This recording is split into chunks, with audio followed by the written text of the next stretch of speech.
Hello बच्चों, मैं अमित बैनर्जी एक बार फिर से आप सभी का विजन पॉइंट ऑनलाइन क्लास में स्वागत करता हूं। और जैसा कि आपको पता है कि हम लोगों ने स्टैट्स स्टार्ट किया हुआ है और स्टैट्स में अर्थमेटिक मीन स्टार्ट किए हैं। और अर्थमेटिक मीन में हम लोगों ने दो चीज़ें पढ़ ली। क्या पढ़ लिया है? हमने इंडिविजुअल सीरीज़ पढ़ लिया है और हमने डिस्क्रीट सीरीज़ पढ़ लिया है। आज हम लोग पढ़ेंगे कॉन्टिन्यूअस सीरीज़। ठीक है, तो कॉन्टिन्यूअस सीरीज़ क्या होता है बच्चे, पहले ये समझ लेना। कॉन्टिन्यूअस सीरीज़ का मतलब होगा एक रेंज दिया होगा आपको। जैसा कि इंडिविजुअल सीरीज़ में क्या था कि इंडिविजुअल सीरीज़ में हमें सिर्फ डेटा मिलता था। डिस्क्रीट सीरीज़ में क्या था? डेटा और फ्रीक्वेंसी मिलती थी।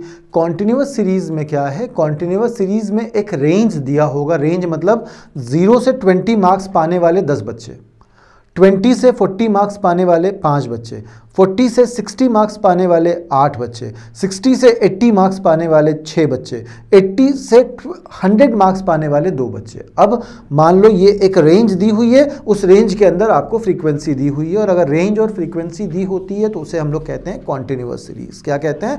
Continuous series. तो चलो मेरे बच्चों, आज हम लोग आगे कंटिन्यू करते हैं।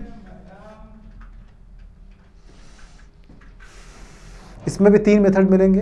क्या मिलेगा आपको? मिलेगा डायरेक्ट मेथड, शॉर्टकट मेथड और एज्यूम मीन मेथड। तो अब समझना, इसमें x को हम लोग रिप्लेस करेंगे एक टर्म m से। किससे रिप्लेस करेंगे? m से। मेरे बच्चों, अगर थोड़ा बहुत कॉन्सेप्ट समझ में आ गया ना, तो ये जान लो कि आपको उस टॉपिक में सारा समय जब तक आप मतलब क्या कहते हैं उस स्टैट्स से जुड़े हुए रहोगे, ग्रेजुएशन में या 12th में अभी आप हो या 11th में, तो आपको उस स्टैट्स में कोई प्रॉब्लम कभी नहीं आएगी।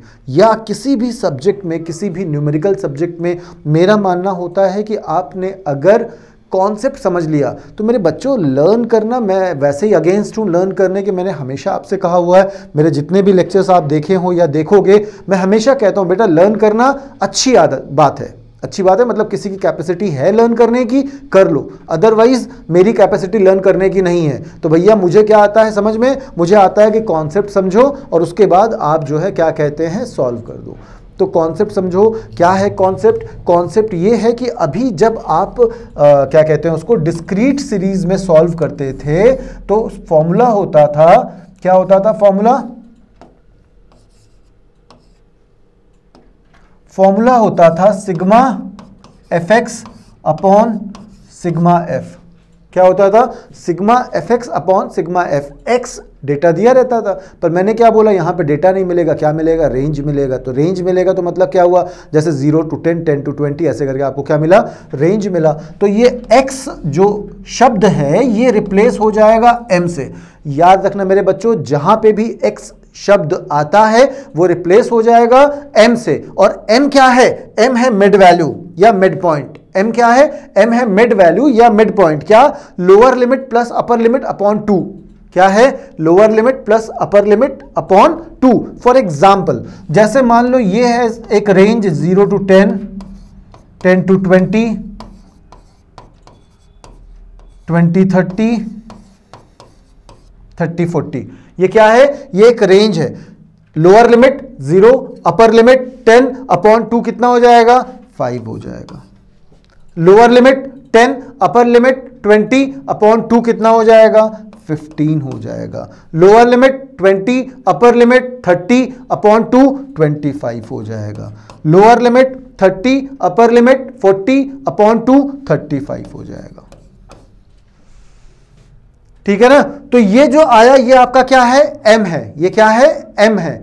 अब देखो समझना, क्वेश्चन में क्या बोल रहा है, फॉर्मूले में क्या बोल रहा है? फॉर्मूला बोल रहा है सिग्मा एफ एम, यानी f और m, f और m का मल्टीप्लिकेशन। क्या है? f और m का मल्टीप्लिकेशन सिग्मा एफ एम। क्या है? Sigma F M. मेरी बात समझ में आ रही है? तो सिग्मा एफ एम क्या हो गया? f और m का मल्टीप्लिकेशन हो गया। ठीक है, तो अब आ जाओ आगे। सिग्मा एफ एम क्या हो गया? f और m का मल्टीप्लिकेशन हो गया। चलो आगे बढ़ते हैं हम लोग। अब ये m कहां से आया? ये m या आपने निकाला। और f क्या है? f क्या है? f है फ्रीक्वेंसी, जो कि क्वेश्चन में गिवन रहेगी। ठीक है, तो f की फ्रीक्वेंसी यानी क्वेश्चन में गिवन है, और m FM किया, ऐड किया तो आ गया sigma FM upon sigma F। क्या है ये आपको पहले से पता है। कौन सा मेथड? डायरेक्ट मेथड, यानी कि पहला मेथड आपने क्या सॉल्व किया? Direct method. ठीक है, दूसरे में आ जाओ, अज्यूम मीन मेथड। अब अज्यूम मीन में ए क्या है यह आपको पहले से पता है। ए क्या था पहले? x माइनस ए था, और मैंने क्या कहा बच्चे अभी आपको कि x के पूरे काम को रिप्लेस करेगा m, यानी अज्यूम मीन अब यहां पे क्या होगा? यहां पे होगा m माइनस ए, यानी ये जो a है ये कहां से निकालोगे भाई? रेंज दिया है तो रेंज में कहां से निकालें हम? 0 to 10, 10 to 20 तो नहीं निकाल सकते ना। तो उस केस में क्या करेंगे? इसमें m जो निकला आपका, इस m को x से आपने रिप्लेस किया तो जाहिर सी बात है अज्यूम मीन इसी में से किसी एक को मान लेंगे। तो ये क्या हो गया? 25 मान लो, यहां पे आपने अज्यूम मीन मान लिया। अब x माइनस ए होता था ना, यहां पे m माइनस ए होगा। क्या होगा? m माइनस ए। ठीक, तो समझ में आई गई होगी बात आपको। तो अज्यूम मीन क्या हो गया? m में निकालेंगे और m माइनस ए आपका वो आ जाएगा। सॉरी, यहां पे छोटी सी गलती हो गई, ये a कहां से निकलेगा? ये a निकलेगा m से। a कहां से निकलेगा? m से निकलेगा। मतलब m जो आपका आया है इसमें आप क्या करोगे? a ले लोगे। और ये डेविएशन क्या है? ये d कहां से निकलेगा? ये d निकलेगा m माइनस a से। d कहां से निकलेगा? d निकलेगा m माइनस a से। तो बात समझ में आ रही है? अज्यूम मीन m में किसी एक डिजिट को लेंगे क्योंकि x यहां पे रेंज में मिल रहा है और उसको आपने कन्वर्ट किया मिड वैल्यू में। चलो आगे बढ़ते हैं। और f क्या? ये फ्रीक्वेंसी है, ये आपको पहले से पता है। स्टेप डेविएशन मेथड में क्या होगा बच्चे? स्टेप डेविएशन मेथड में d डैश चाहिए आपको। अब d डैश कैसे मिला? वही d upon c, concept same है, कॉन्सेप्ट में कोई चेंज नहीं है। तो d डैश कैसे निकला? d डैश कैसे निकला? m माइनस ए, यानी कि ये आपका d हुआ और d upon c d dash हो गया। चलो ठीक है, आगे बढ़ो। फॉर्मूला क्या है? फॉर्मूला है a plus sigma F D dash. Same कहानी, पिछले में सिग्मा एफ डी होता था, इसमें सिग्मा एफ डी डैश होता था, वही चीज इसमें भी है। फॉर्मूला पूरा पूरा a plus sigma F D dash upon f sigma f into C. C क्या है? कॉमन फैक्टर जिससे आपने डिवाइड किया था d को। और d डैश क्या है? d डैश है जो आपका d था d अपॉन सी। ये d डैश कैसे निकला मेरे बच्चे? d डैश निकला d अपॉन सी, ये आपका d डैश आ गया। a क्या है? अज्यूम मीन कहां से निकालेंगे? m से निकालेंगे। तो m से आपने a ले लिया और बाकी कहानी जैसे हम लोग करते थे सेम वैसे ही करेंगे, कोई इसमें पंगा नहीं है। चलो फिर आगे बढ़ते हैं। एक क्वेश्चन देख लेते हैं। इस क्वेश्चन में क्या है? एक साइज ऑफ लैंड दिया हुआ है जो कि आपको रेंज में दिख रहा है, यानी ये क्वेश्चन क्या है? कॉन्टिन्यूअस सीरीज है। ये क्वेश्चन क्या है? कॉन्टिन्यूअस सीरीज है। यानी क्या बोल रहा है इस क्वेश्चन में? इस क्वेश्चन में बता रहा है कि भाई size of land and number of farmers on that land, यानी 0 to 10 हेक्टेयर में 42 बंदे काम कर रहे हैं, 10 to 20 में 10 to 20 में 44 है, 20 to 30 में 58 है, 30 to 40 में 35 है, 40 to 50 में 26 है, 50 to 60 में कितने हैं? 15 हैं। तो ये बात समझ में आ गई आपको? ठीक है, size of land and number of farmers. तो ये हो गया आपका कॉन्टिन्यूअस सीरीज, यानी जो आपका रेंज दिया हुआ है, और रेंज के बाद f यानी फ्रीक्वेंसी मिल गया। आओ सॉल्व करते हैं।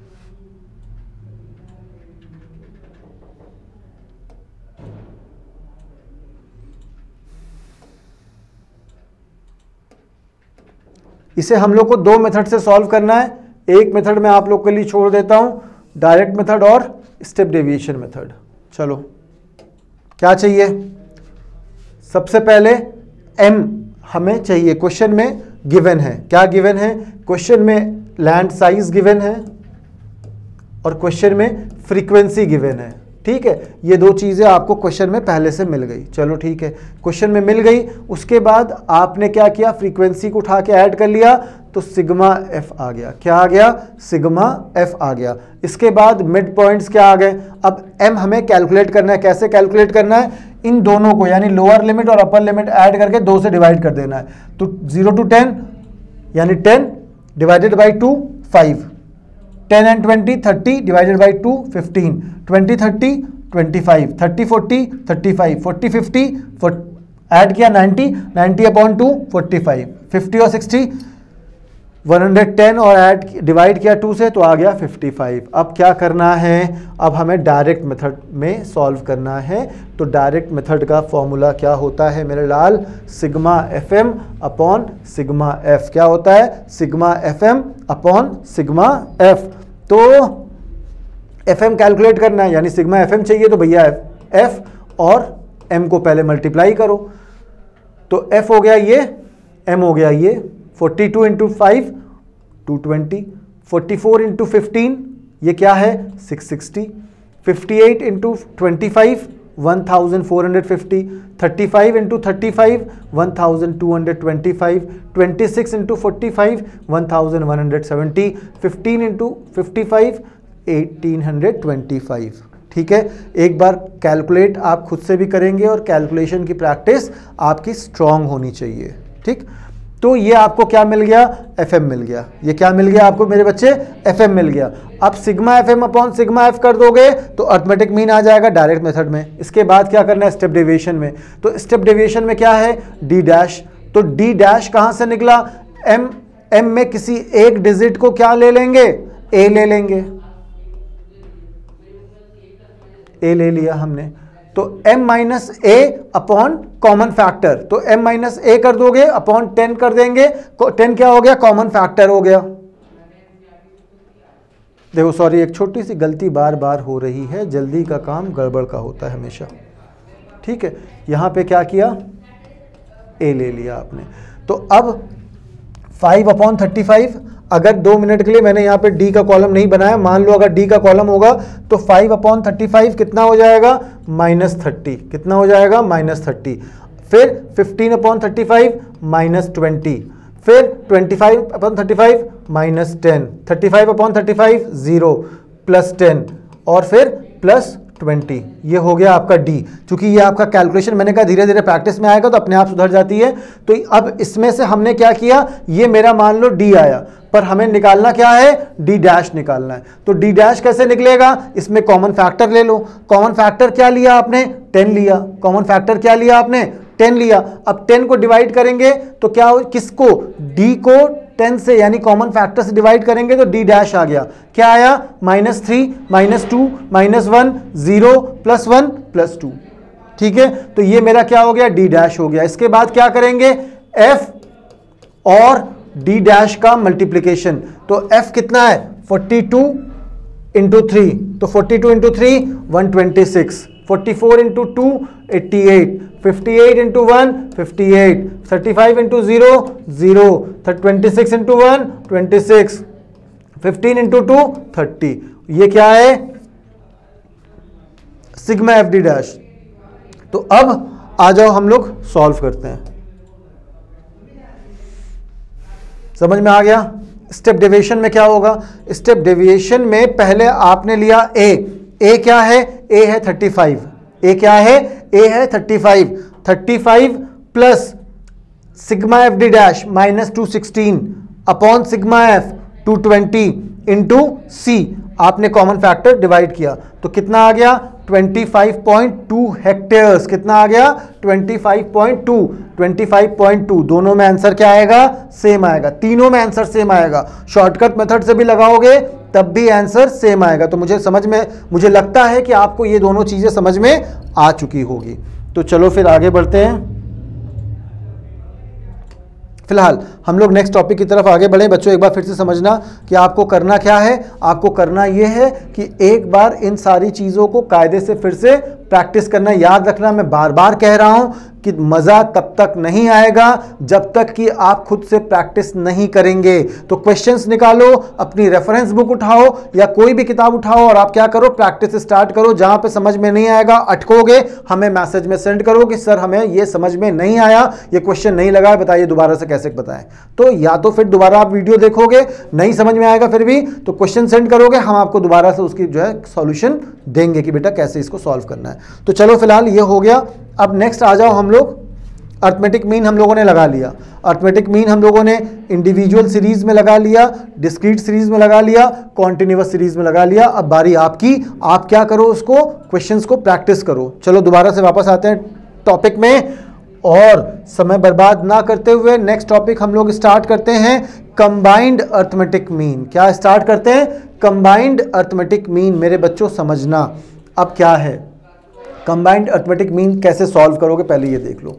देखो, if a series of n observation consists of two components having n1 and n2 observation, यानी क्या हो गया, अब आपके पास दो ऑब्जर्वेशन है, मीन x1 एंड x2, यानी आपके पास एक से ज्यादा मीन है respectively, then the combined mean of x and n observation is given by this formula।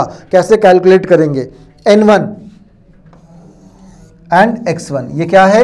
ये सीरीज फर्स्ट का number and arithmetic mean, series 2 का number and arithmetic mean upon n1 plus n2, upon n1 plus n2। तो ये जितने होंगे, अगर जैसे मान लो 3 होते तो उसमें क्या हो जाता, n3 x3 अपॉन n3। तो ये जितने होंगे उतने हम लोग बढ़ाते जाएंगे। फिलहाल जहां तक हमारे क्वेश्चंस आते हैं वो दो मीन का आएगा, x1 x2 दो तुमको मिल गया, तो x1 x2, n1 और x1 मीन को क्या करेंगे? मल्टीप्लाई करेंगे, n2 और x2 यानी मीन को क्या करेंगे? मल्टीप्लाई करेंगे, plus n1 upon n1 plus n2। ठीक है, कैसे सॉल्व होगा ये समझ लो। For example, average marks of 3 batches of students having 70, 50 and 30 students respectively are 50, 55 और 45।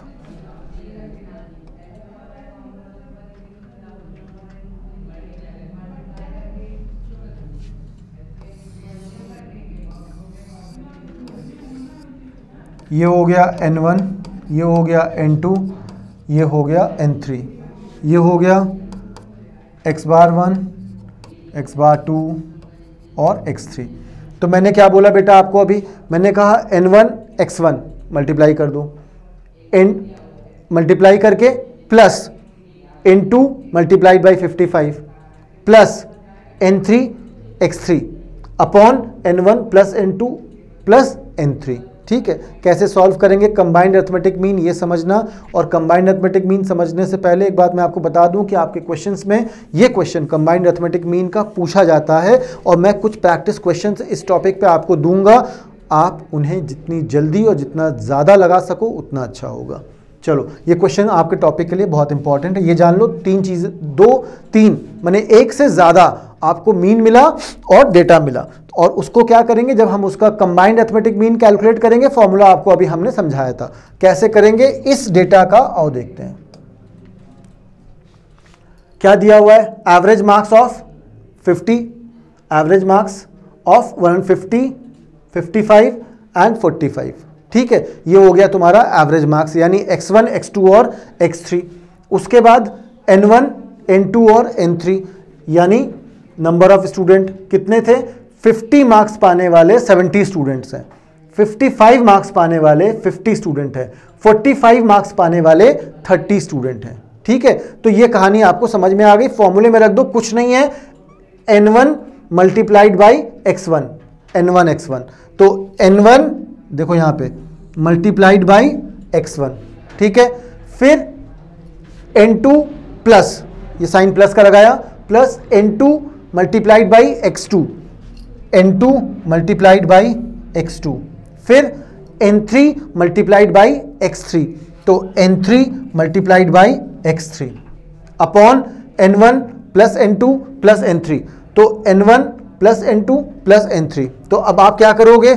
इन दोनों को मल्टीप्लाई करो, ऐड कर दो, इन दोनों को मल्टीप्लाई करो, इन दोनों को मल्टीप्लाई करो, इन तीनों को मल्टीप्लाई करके जब आप ऐड करोगे तो आएगा कितना? 7600। कितना आएगा? 7600। अब 7600 को डिवाइड करेंगे n1 plus n2 plus n3 से, तो कितना आएगा? 150। तो 7600 को 150 से डिवाइड कर देंगे तो मेरा आंसर कितना आया बेटा? 50.67। कितना आया? और इसको रिप्रेजेंट कैसे करेंगे? जैसे देखो यहाँ पे 3 डेटा दिया है ना, तो अर्थमेटिक मीन ऑफ 1 2 3, अगर 2 होता तो अर्थमेटिक मीन ऑफ x1 1 2। ठीक है, तो यहाँ पे 3 है, तो आप क्या करोगे? लिखने का तरीका समझ लेना, कंबाइंड अरिथमेटिक मीन ऑफ 1 2 3, यानी डेटा 3 दिए हुए हैं आपके पास, इज इक्वल टू 50.67। कोई दिक्कत समझने में? कोई दिक्कत नहीं, इजीली समझ में आ गया। एवरेज मार्क्स और नंबर ऑफ स्टूडेंट मल्टीप्लाई करो, इन तीनों को, इसको मल्टीप्लाई करो, इसमें ऐड कर दो, इसको मल्टीप्लाई करो, इसमें ऐड कर दो, तीनों का addition 7600 upon N1 N2 N3, तीनों का एडिशन 150, कितना आ गया? 50.67। तो फिलहाल आज का ये टॉपिक भी हमारा खत्म हो गया, जिसमें कि हमें क्या समझ में आया? अरिथमेटिक मीन कैलकुलेट करना आया, किसमें? कॉन्टिन्यूअस सीरीज में, और कंबाइंड अरिथमेटिक मीन कैलकुलेट करना आया। अब आपको क्या करना है? आपको प्रैक्टिस करना है और अपने डाउट्स हमें सेंड करने हैं, ठीक है? तो प्रैक्टिस आपको पता ही है कहां से करना है, अपनी बुक उठाओ, रेफरेंस बुक उठाओ, या हमारे असाइनमेंट क्वेश्चन से सॉल्व करो, और उसके बाद कोई डाउट हो तो हमारे इस नंबर पे आप क्या कर सकते हो? सेंड कर सकते हो। फिलहाल बच्चों, अगले लेक्चर में फिर मुलाकात होती, तब तक पढ़ते रहना। Thank you.